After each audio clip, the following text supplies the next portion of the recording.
Roll20 were inches away from qualifying for the Western Clash, but were denied that honor by Tempo Storm. They want revenge today, and they want to make sure they are never denied the chance to represent their region on an international stage again, especially for an event like BlizzCon in our Global Championship. But Garrosh has got to be the focal point of this next draft. It has to be at this point. It has looked so absurdly powerful over Tempo Storm. They have blatantly just not have the tools to be able to respond to it, so I want to see it addressed. It either has to be first banned or picked by them, or I'm expecting an equally dominant performance at Roll20. We've had a lot of people talking about this match, just like we've been talking about this match, so let's check out a tweet.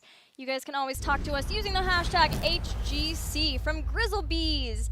I am pretty sure the top 5 HGC plays for this week will just all be this justing flipping fools. Flipping fools, flipping tables. He's been flipping everything. He's flipping his own teammates. He really is. Like, Buds, you are melee. Get in there. This guy, you know, he has no self-control. It's just anything he finds, just done. Flip it over. Let's see if he gets to flip on this battleground. Tomb of the Spider Queen, chosen by Roll20. So Tempo Storm's back to picking first pick. But this is a huge thing for Tempo Storm. The fact that they're in first pick slot. Not considering the map necessarily. I would say the map definitely complements that of Roll20. They've been very dominant on it, and suddenly you got to be like, oh, Medivh's a problem, and I know that, you know, this Garrosh versus Medivh, which one do you do? Which one do you get rid of? Tempo Storm's got to find the answer. This is the biggest Medivh map. I know, that's why I'm saying it's like, it's weird because they're in the first pick slot. It's the best chances of removing it, but it's one of the worst maps to give up the Medivh on the other side. So the question is, are they willing to venture out and still take it away? What do you want? Ban Medivh, pick Garrosh? I want ban on Garrosh. Decide what you want to do with Medivh. If you don't pick him up before the secondary ban phase, ban him there. But you can assume that Glarung will end up picking it before that point, probably. I cannot think of a single time I've seen Tempo Storm play Medivh. I cannot either, actually. I can't even begin to suggest who I think would be the Medivh player other than Cattle, because he plays a little bit of everything and seems to be that go-to guy. Yeah, same with Psalm, maybe. Maybe. But both of them would be kind of more outlier cases. Tempo Storm, though, they are going to still rid of the Medivh, which then I'm going to assume is first pick Gera. Genji removed for Roll20. If this is a Tassadar. What if they just get... What if they load up on percent damage? Just Malthael. They gotta get Malthael. Okay. Maybe they get Tychus. Okay. Although I've already had this thought about the bigger they are, but I'm gonna wait until we have. I have a theory. I have a theory about what you should. Him. Well, that yes, but I have a theory for something else for him maybe. But we'll see once we eventually get him. Oh, there's Tass, and he's still up, and they're still gonna take him. Uther Garrosh. Yeah. Yeah. Yes. How much time do we have to wait? Really is the question. We got Chromie instead. They're gonna pick up the high Chromie. Maybe they still feel confident. This is the battleground, I believe, where they played Stukov with Garrosh, so maybe it's a little more cool because he also has some wave clear with his lurking arm. So then how do we, well, there we go. There, you were correct. Pick up the high Malthael, then take the Uther, synergy across the board. Not necessarily the target you want too heavily when you have a Tassadar onto your team. You're not going to make too effective of hyper carriage remaining other than, I would say, Lunara / Tracer is really the only two that you put in that role, and without Ariel picked up, neither, the Lunara's not looking too hot either, so I agree that it's a nice adjustment, but this is a bit awkward with the three that we see already for Tempo Storm, with that high Tass and then into that Mouth Uther. That's been a Tass first pick for Tempo every game. What's to ban? We're looking at a new Barak for Roll20. Denial of Warrior for, I guess, Fury now. Since the swap going back toward Fury being main Warrior. He already kind of was whenever they had a solo Warrior. I mean, at this point, I just feel like anything can be picked. I'm just like, Roll20, just draft whatever you want. I'm confident that you've got everything figured out. The one current concern I did want to bring up when you were kind of talking about overloading on percentile damage is a lot of the heroes that rely on those elements specifically typically are straightforward. They are overly dependent on that element because percentile damage is insanely impactful. Like, it makes sense that they have those trade-offs, but they all should be relatively easy to deal with after seeing them come online. There's Yeah. the Stukov you were talking about. I was sort of joking a little bit into so much, but at least get something higher. So I agree. I'm really happy that it was the Malthael there. He already is going to be a good solo laner for the team too.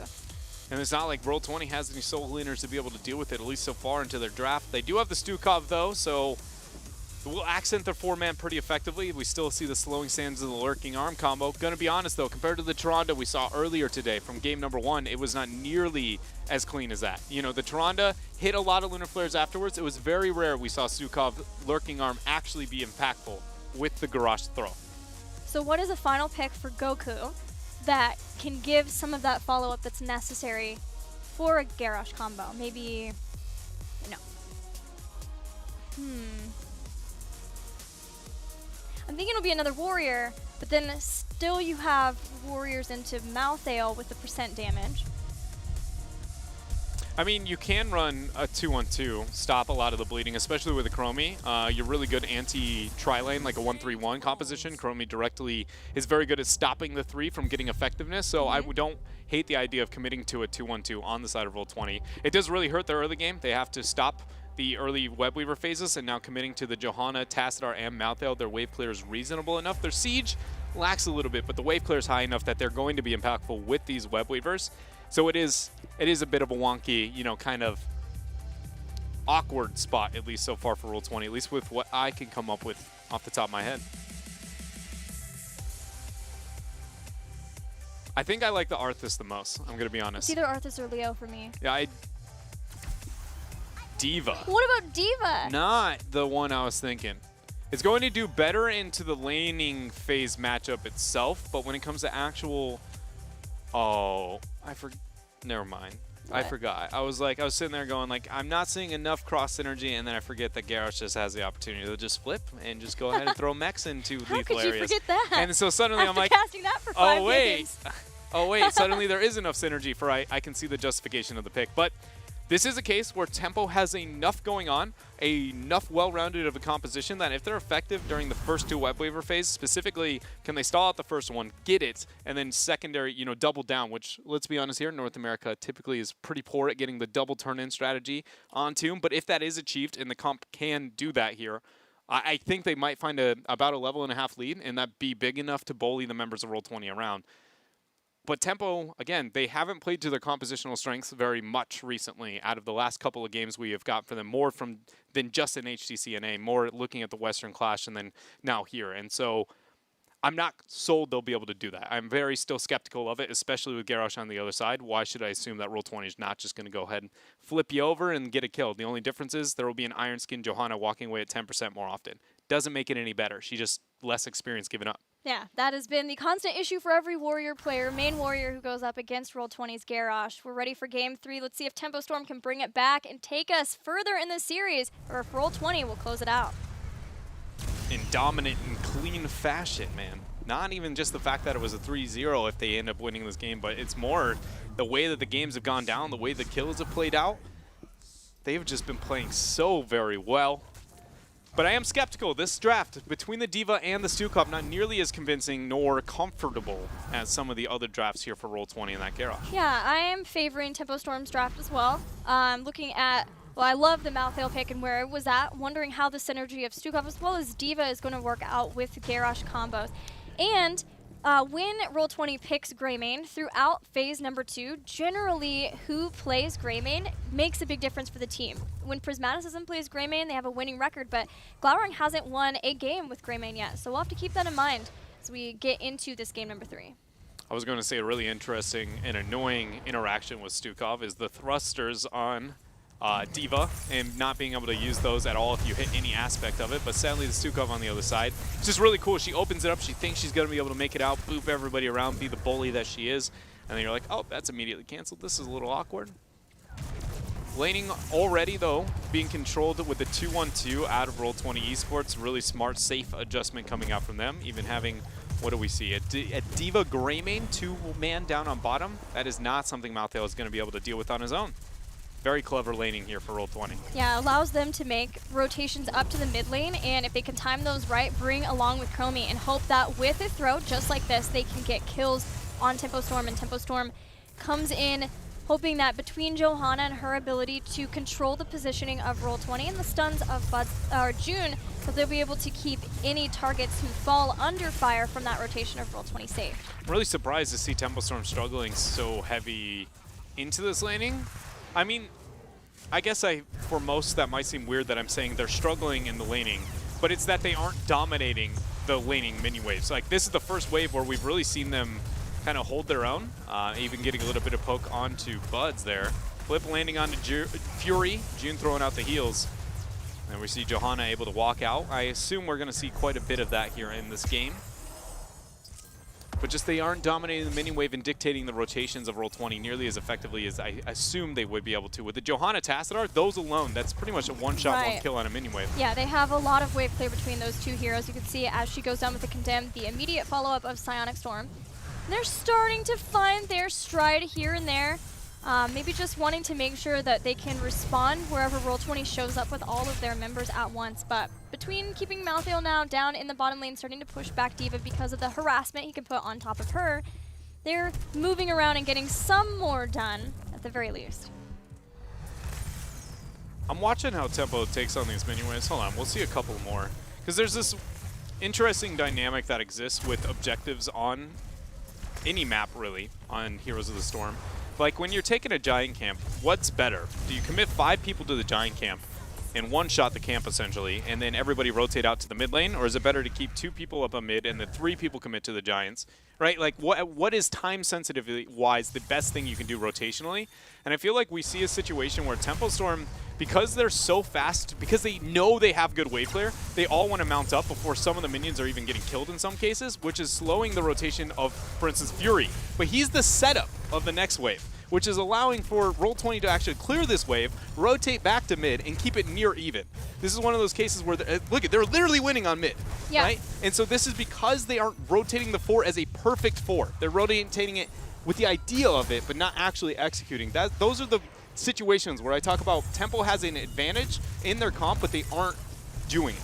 Roll20 are also doing a really good job along with that, tanking the minion waves. Even we've seen Buds not be afraid at all to tank a minion wave so that they can't drain the ammo of the minions. Like, if you look at this, the way they're stepping out, Prismaticism, anybody is willing to hold onto that and tank the minion wave so that the tower shots don't go down. And so Tempo Storm just isn't being able to get the effectiveness out of those 2 wave clear heroes the way that we thought. Get them up so that Li Ming can start throwing some of her abilities at the towers too and breaking them down.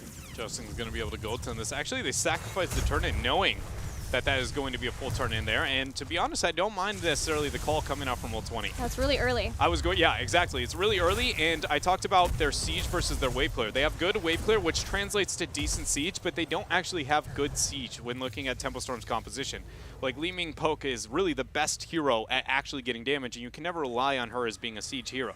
So suddenly, this early Webweaver phase, the minions aren't scaling. So suddenly that wave clear isn't nearly as good. So getting this early Webweaver phase, they also don't have enough to stack a secondary turn in immediately after.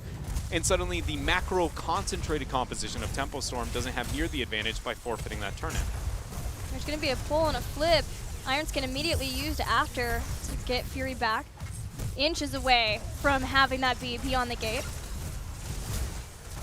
Chromie doing her best to rid of the top Webweaver while the rest of the members up on mid. Mid-gate is all that has gone down so far for Tempo Storm, while Malthael and D.Va brawling out up on bottom. That Webweaver's been dealt with pretty quickly too. Fury though, or excuse me, June getting flipped. Silence being thrown down by Buds, interrupted, gotta be there. Condemn and Blind thrown out.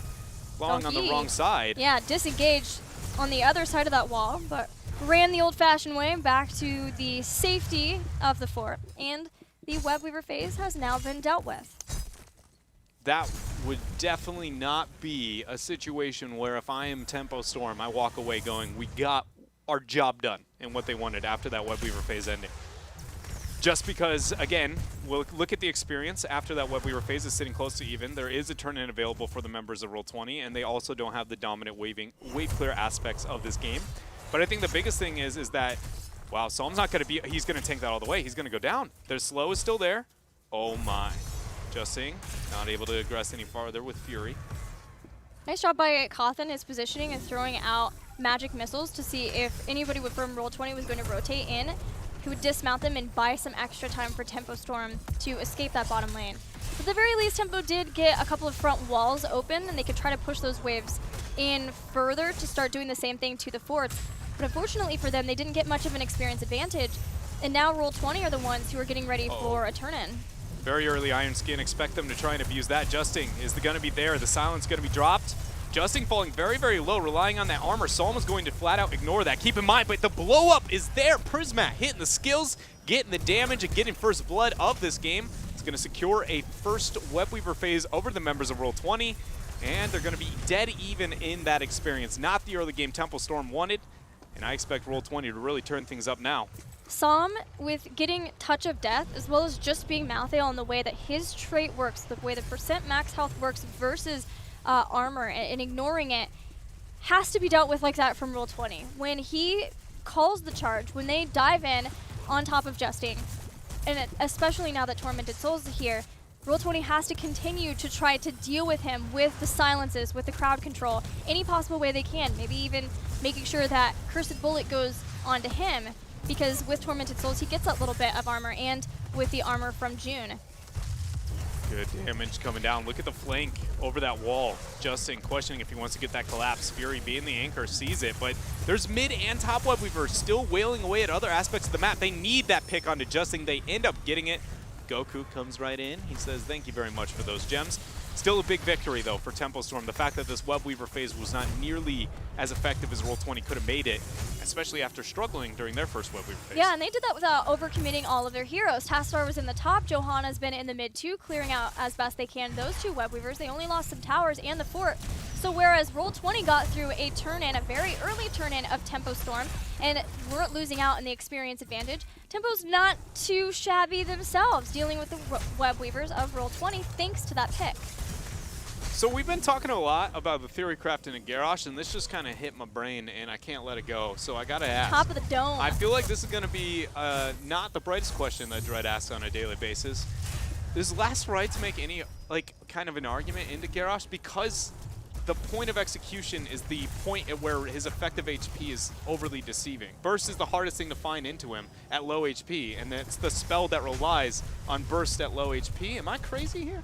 Is there a world where Last Rite has a place? It's percentage of health. Oh, yes, because he picked it. That's not Tormented Souls. I mean, but that's like the thought process, right? Is to eliminate the Garrosh because of that. That's how it's going to interact. So I'm not, okay, so I'm not as wild. When you brought that up, I was like, you know, what if Last Rites, and then I see it picked, and I'm like, this is how that functions, right? Like, Garrosh will receive full damage there. So as long as he falls below. Is it? Because it's 50% of missing health. Does that count as percent I actually don't know. I've never tested that. Oh, man. I bet we're going to find, maybe we'll find out for some tweets. I mean, let us know using the hashtag HGC. Yeah, I mean, you guys can, you know, we've never seen educate this your casters. Because I have never seen that. Yeah, the fact that this is technically max percentile health, but it's not like reading in the tooltip, and it's not coded maybe directly as that. I'm ready to see. The more you know. Either way, for anybody who doesn't know how Last Rites works, is essentially it deals damage equal to 50% of the target's missing health after the 2-second threshold. So that means that if you end up getting the target at 33% HP, because it does 50% of their missing, in fact, exactly 33, it's 100% a kill. Everything above that threshold, you cannot rely on the kill. And that is how, you know, good old Last Rites works out. Even better, one of the few quest talents in the game where you actually can reduce the cooldown of Last Rites. Now, Justing has double up, which gives you those 3 seconds of double the armor. So again, it just comes down to whether or not that punches through it in the way that we know percent max health to do. But it's really cool adaptation to see Tempo Storm trying this out, bringing it in, even though they are down 2 games versus Garrosh. But like you said, the burst at the end is always the really hard part. The closer that he is to being dead because of the way that the armor works, the harder it can be to get that burst because of how much damage it's negating. The only other time I've seen Last Rites taken is to Cho'Gall, and that is it.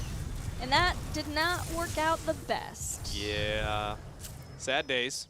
But I am hopeful for it here. I am too, actually. I'm very excited to see at least Tempo with letting the Garrosh through this draft, which I talked about, I mean, probably too much at this point. At least there was an adjustment in the game directly with the high Malthael and then a Last Rite selection. Like everything about this, you can see the thought process. June getting flipped and taunted on in. The combo, the silence, everything done right Roll20 keeps rolling on through, finding another kill. Now Fury dropping the Iron Sin. That Condemn, maybe not the one he wanted. Into the fray, right on top of him, but Fury stays alive still. Flailing Swipe, bailing Glaurung out of trouble for now, but Cottonluck jumping on top of him, hoping that he can get that extra bit of health from Dominance. The silence. He walks away, but still the thrusters of Goku. It's enough to give him the boop and more importantly the kill. 3 gems away. Nice drag. Saw him out of position. The Dragon's Breath thrown down. He's trying to get the kite. Goku saying you're not going to get on through There's here. last rights. And they end up dropping it. Oh. With no kill gain. No.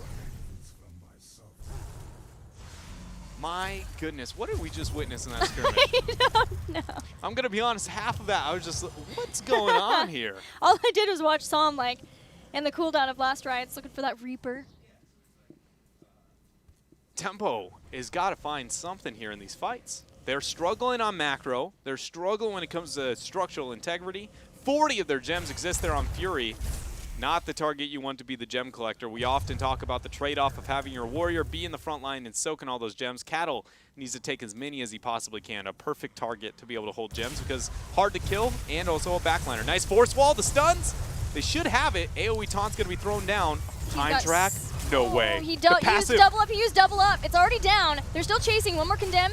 Cotton's there. Disintegrate. Oh, nice. Takes him out with a Calamity. But look down here below. Prismat's receiving pressure coming out from Psalm. Last Roid's coming online in 7 more seconds. Cawthon gonna get the mount up. Glaurung's in a bad spot. He gets the E onto the minion. Go ahead and swipe right away. Dragon's Breath thrown. Another beautiful damage. Mecha. Wow. Primed perfectly. That was good. Fury still separated. The force walls working out a little bit against them, but there they had the Flailing Swipe pushing Fury down. Roll20 would love to take out Fury and bring away. There's the last right. Sukov brought down, but the cocktail. That Divine Shield. Oh, but the big shot. She gets it. She ends up finding herself the kill. Glaurung's not done. He's going to go through, ripping through. He's got a disengage and a Q, but he missed the Curse Bullet. Perfect use, actually, allowing him to get the E reset immediately. That was really brilliantly done by Glaurung. Didn't seem like a big play, but that was really smart. Yes. The back and forth of that fight was absolutely amazing, but at the end of it, Roll20 finds themselves with a big advantage. They have the minion wave, the mercenary camp pushing toward this first keep to take it down, and with the siege, they will get it. First keep of the game has gone down. Tempo, they're going to be able to get their 16 Talonteers over the next 30 seconds. The gems are very much still catering towards Roll20 with 50 turned in. They're going to get 9 here on Goku. And they got Greymane dumping a couple of coins up on top. So another Web Weaver phase, but again, the 16 is the biggest thing to talk about here. They are going to be pressured onto one keep, but they need to be successful over defending it or a boss afterwards or the top 4. The biggest thing here is they can't let the Web Weavers just siege up and get a lot of damage output, because otherwise Roll20 will abuse the 20 advantage that's going to happen immediately after this. Just saying. Immediate Blessed Shield, the Force Wall, the damage, it's enough. They find it, Tempo Storm, they get the pick that they need, and Roll20 unable to answer here. They're looking like they're going to get the chase down, though. Maybe keep them busy. Tempo now can at least know that they can defend these Web Weavers without a potential pull in and a throw back, a taunt, follow-up from Garrosh, but it's still scary. The amount of siege that Roll20 can get done directly impacts them being able to get 20 well ahead of Tempo Storm. With that tower jumps ahead. Web Weavers sieging both in mid and on bottom. Mid, there's no keep to worry about at this point, but will need to be cleaned up at some point. Roll20 will continue to siege onto this keep, despite Garrosh not being here for 3 more seconds, still has to run all the way across the map. Fury's moving up, Curse Bullet doesn't land. June's trying to go in, they hit the time trap. Buds gets the slow, gets even a silence. No, he's gonna mount up. No dismount.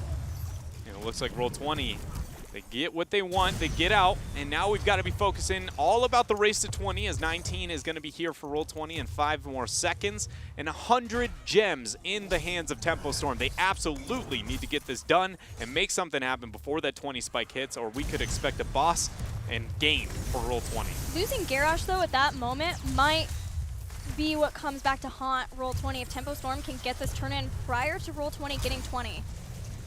They're starting to step forward onto the point. Again, it's Fury who has 51 gems. Fury's the only one with enough gems to get a singular turn-in on his own. We find Cattle rounding out pretty close, but not enough. If you have 2 targets that can do that, hold on a minute here. The mecha is going to be used. Nice dash away. Good flip coming out from Justin. Fury takes a lot of damage. He gets flipped back. And that's 50 gems. They're on the ground. Tempo Storm just lost half the bank that they had left to try and recover in this game. So well done. The combo that we've been watching to see happen for Roll20. Dropping the mecha, tossing it forward with Into the Fray, and then after the damage spike from that, knowing that that was enough to bring Fury back. We're going to watch it again. Exactly. I mean, look at Goku getting the bait out there. The fact he was able to survive, but then there it is. The flip right on in. Everything about Roll20. They give you one threat, you make you consider that, and then whenever that happens, Justin is there to make it really be punished. The turn-in attempt here up on bottom. Kato does not have enough on his own. Great job coming out from Prismac. Able to hit that interrupt while the boss has been taken by Roll20 on top. Tempo Storm's trying to retreat, but Roll20 is just going to get the dismount. They know they have a huge advantage. Divine Shield has to be used just to bail Psalm out, and it's already been done. Goku still on the chase. All of Roll20 barreling down. The boss is up in the top. The longer Roll20 can keep Tempo Storm from defending that, the more it'll do to the keep. Roll20 on the cusp of level 20. And now Roll20 is going to move into that bottom keep, knowing that top keep is going to be where Tempo Storm's going with the boss. They see Johanna and only Johanna. Nobody else is shown. There we see a reveal over a few more members. Malthael displaying himself through mid. That top keep still being beat on. Tempo Storm wants this fight. They're trying to force it, but the 20 is already here. That's not the fight they want. Glaron goes in. He gets the kill. The taunt drop onto Fury. No Iron Skin, no Indestructible. She's going down. Goku's got himself a mecha explosion, but Roll20 has found themselves this keep. Roll20 drops the self-destruct just to bring down the final keep here in the bottom. The boss taking out the one in the top. Will they move forward onto the core? The boss is there, fairly low in health, all but dealt with. But even still, there's no Johanna for 34 seconds as the shields start to fall. Roll20 steps forward, moving on to the core. They're bringing it down to 80% and still falling. Flailing Swipe pushes all of Tempo Storm away from the damage dealers, bringing it even further and further down. Tempo Storm cannot defend this keep. Roll20 will be able to bring it down, bring down the core, and win 3-0 over Tempo Storm, just like they predicted. Making easy work of what was a long-standing top team in the North American scene. One that has shown recent struggle, but not so much as I would assume that would be a 3-0. Roll20 got Garrosh in every game that they have gotten so far, and now it's just, I feel like there's no way. It's going to be Medivh level of bans from this point on, because that was brutal. The problem with Medivh level bans is then Medivh doesn't get the Medivh level bans. Every time Roll20 has something that people just say, well, we have to ban this versus them because we don't know how to deal with it. At least Medivh seems to be restricted to more battlegrounds for Roll20 as they've developed that style. Garrosh is everywhere, and he's here to stay as long as you give it to Roll20. Yeah, as long as he's counting up that armor, too. He's allowed to stay alive, and we saw so many cases where he's just able to abuse the lack of mobility on the other side of the table. Like to the Johanna, there was only a few times where she actually was able to escape that situation, which when you think about Johanna and you think about crowd control survivability, probably top 2 of all warriors in the game behind, I'm going to say Murden with immediate avatar response and dwarf tossing away, or just the Iron Skin Indestructible edition, and she was still easy picking for the members of Roll20. Somebody's got to find an answer, or he is going to be a huge topic, I feel like, in the North American meta. Well, we saw Last Rites try to be used against that, and there are a few times that they were finally able to bring down Garrosh, but a lot of the times, whether it was Last Rites was off of cooldown when they were able to kill Garrosh, the focus on Garrosh was so severe and took so long to bring him down, and that's something that you can do with him when you get a low health bar with him. It's deceiving that everyone else was able to swoop in through the side with the Diva and still be able to get more kills from that, so that Garrosh was the only person who ended up going down.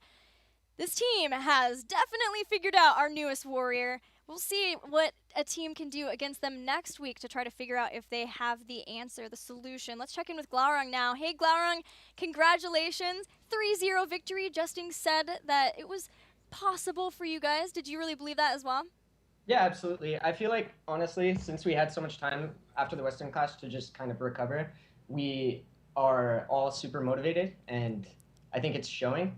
I definitely think we are in our best form we've ever been currently, and if we can continue to improve and ride this momentum into BlizzCon, I'd be super happy.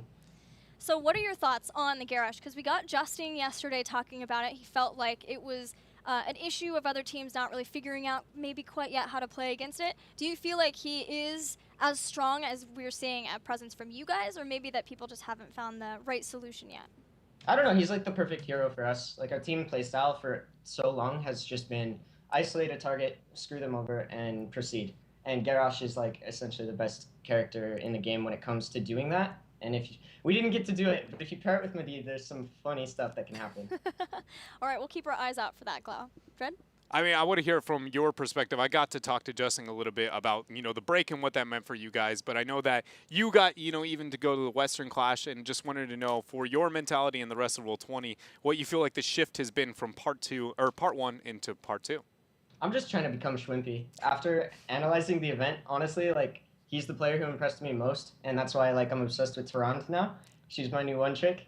But yeah, so essentially like going over there and analyzing the games really helped me see the game from a slightly different perspective. So yeah, I don't know if that answered your question. I mean, it does a bit, yeah. And I was just more, I like hearing the part mentality from, part 1 into part 2, especially the teams that didn't have to compete, because to take that break and that reset, kind of what it means in the growth from the squad. So it's nice, even if it's for you, just, becoming Schwimpy. Yeah, as a team though, like we definitely are improving at a faster rate than we have. I think a lot of it's just due to the fact that like we've kind of just, I don't know, we're meshing really well, I guess. That's awesome to hear, and thank you for your time. Glowering, you guys will next face Lag Force, who was kind of surprising versus Space Station yesterday. Any thoughts now on seeing how that new squad has been operating? I don't want to play against B-Kid Zagara. No, I think definitely can't underestimate them. It'll be a good match though, I think, for sure. Great. Well, congratulations again on your 2 hard-earned 3-0 victories over both Freedom and Tempo Storm. Any shout-outs before we let you go? Yeah, huge shout-out to Roll20. They have been really awesome with us so far. So hope going into BlizzCon also huge shout-out to the guys who've been cheering too. You guys are awesome. I don't know, I suck at shout-outs. Shout-out to my team. Shout-out to you guys. There you go. It's okay. You can be bad at shout-outs as long as you play like you played today, because it was awesome. There we go. There we go. Thank you, Glau. Yeah, have a good one, guys. You too.